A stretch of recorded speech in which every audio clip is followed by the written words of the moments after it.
Well, hi there. How are you doing? Welcome to my channel, Naga Kannada Dev Tips. This is the third video of a four-part video tutorial in which we're looking at image upload functionality using a plain JavaScript in the front end and Node.js in the back end. In this video, we're going to talk about the front-end JavaScript part and go through the various functionalities written in that file.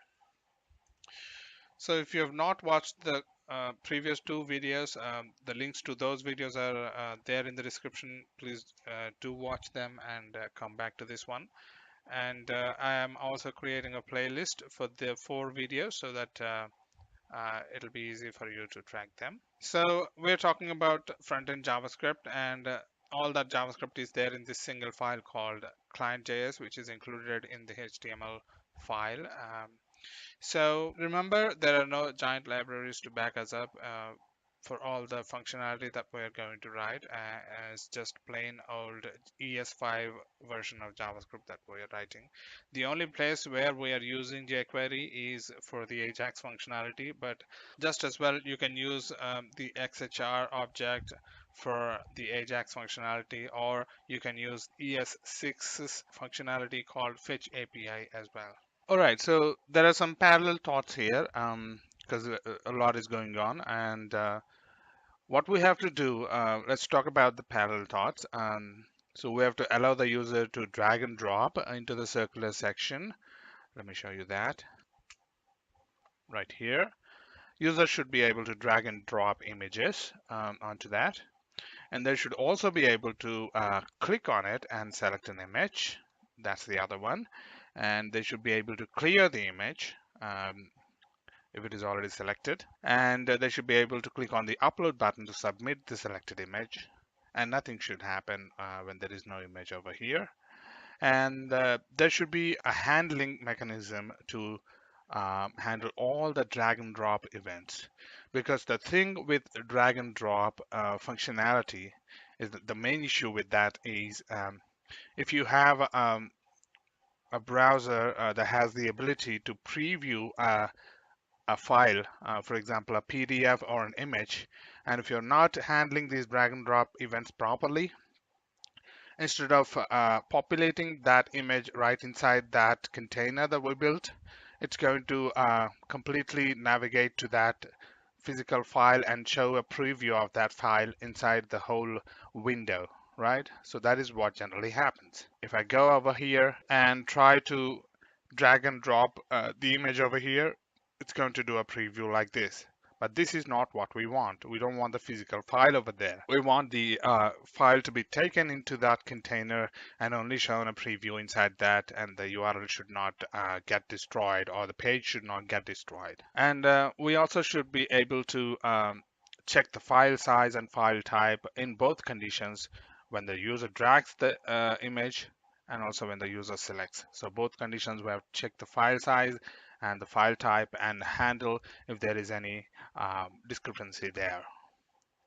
And also when the file is being dragged, we should be showing this nice hover change to the section so that it looks cool. Okay, so here we are at the client.js file, and there are a bunch of uh, reference variables to various sections. So one is the form, so that we can listen to submit event on the form, and then the image field, which is hidden, and there will be an on change event that happens whenever user selects a file or we drag a file onto the section and we manually add that file to that input field. And the image container is the label we saw earlier. So the label to that input field, which is hidden, and the label is customized to look like a circular section, and that is that. And the error and success messages are of course the placeholders for those messages. And the clear message link is of course the link that when we click on that should clear the input field and also the preview. So the question comes to us. The first question is, how can we prevent that drag event to be handled by the browser's default action, that is previewing the file, and instead allow us to read that file and display the contents inside the label? For that, we have to first of all prevent the default action that happens If we have a look at these lines, these are all the drag and drop related events that happen when we drag a file onto a page or onto a section. And we're looping through them and adding a listener, a particular listener, for each one of those events. And what this listener does is, if you come and have a look at that listener, it's actually going to do two things. One is preventing the default action, and one is stopping the propagation so that no other elements listen to that. So this will handle that part. So there is a for each, and the function gets as argument each one of these strings, and those will correspond to those particular events. We're adding a listener to that event on that particular element.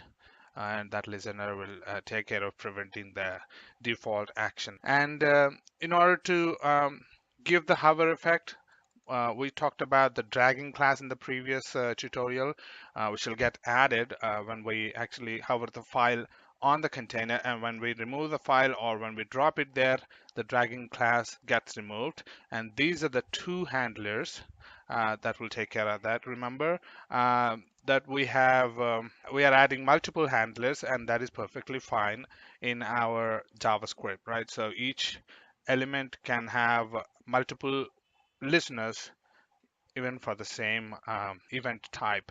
The drag over and drag enter events occur when the user is dragging a file onto a section, and drag leave, drag and drop events occur when the user is done with dragging the file.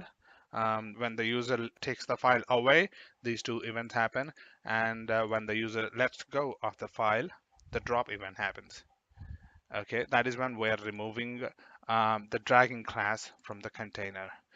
In the first one, we are adding the dragging class, and as soon as one of these events happen, we're removing it. All right, and the final thing is we have to handle the drop event, because that is one of the two scenarios in which user can select the file, right? So the first and foremost thing that we're checking here is the length of the files array that comes in the data transfer object that is part of the event that gets triggered when there is a drop event. The event object has these properties, and this files property has the list of files that are being dragged, and we're assuming that user should be only dragging and dropping one file, and if user is dragging multiple files, then it comes into this if condition, and it'll set some message in the error message paragraph, which is drag only one file, and it'll unhide it by removing the class hide, and it'll show and it'll return from this event listener, so nothing else happens. And of course, when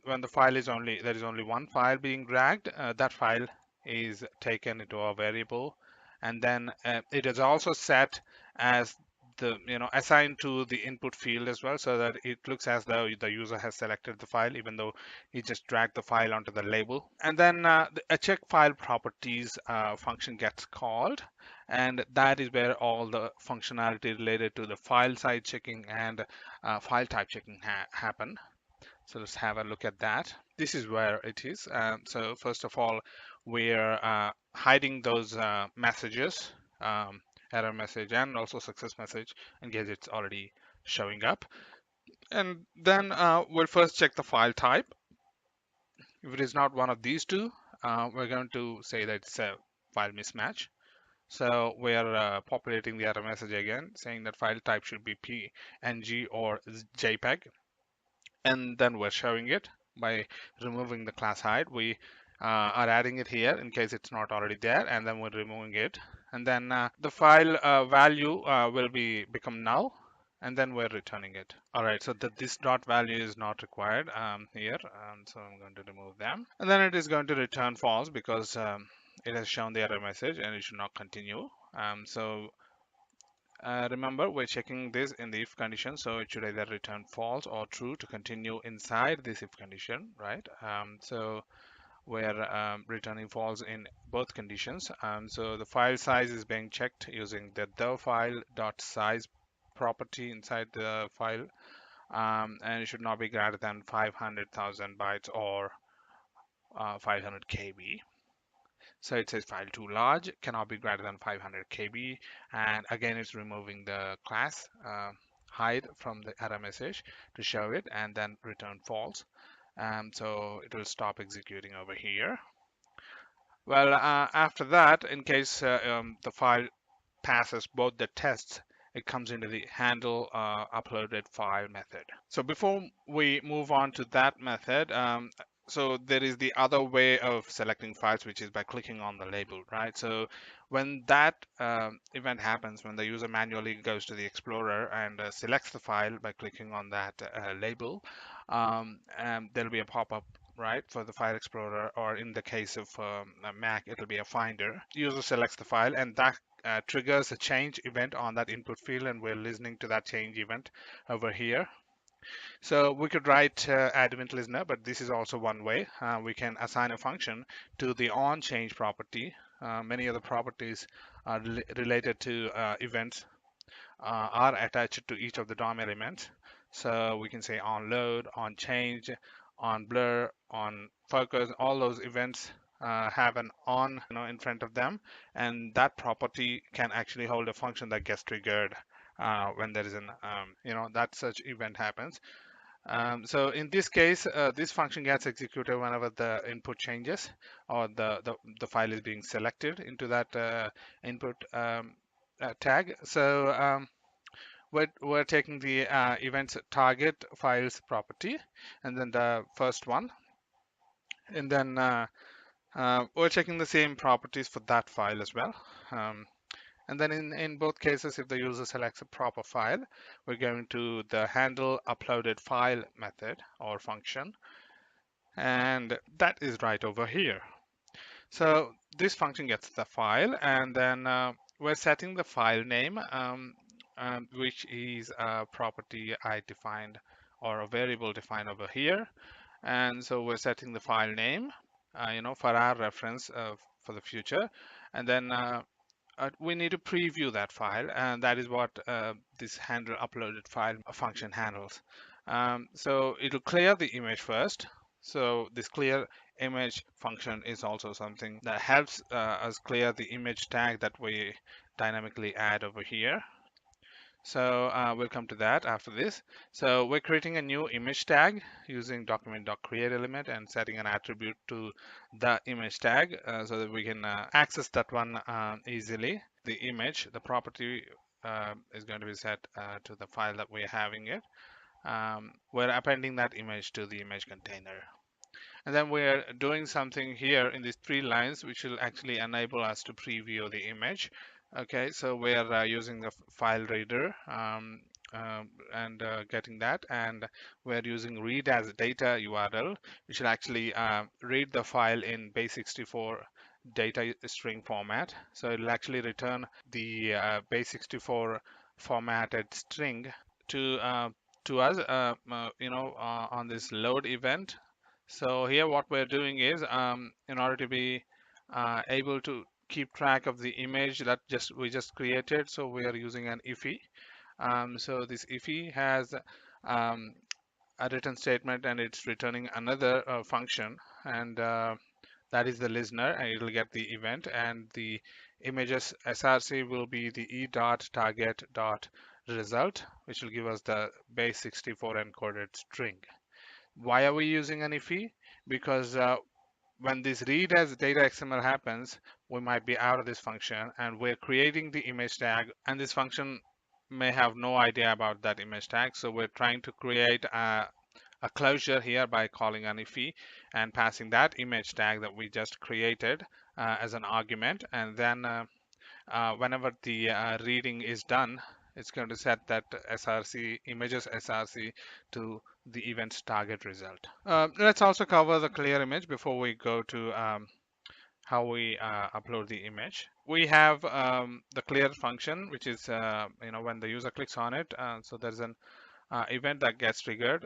So we're actually doing the clear image in 2 places. So we're giving an on-click listener to the clear image link, which will actually trigger a manual clear image, manual triggering.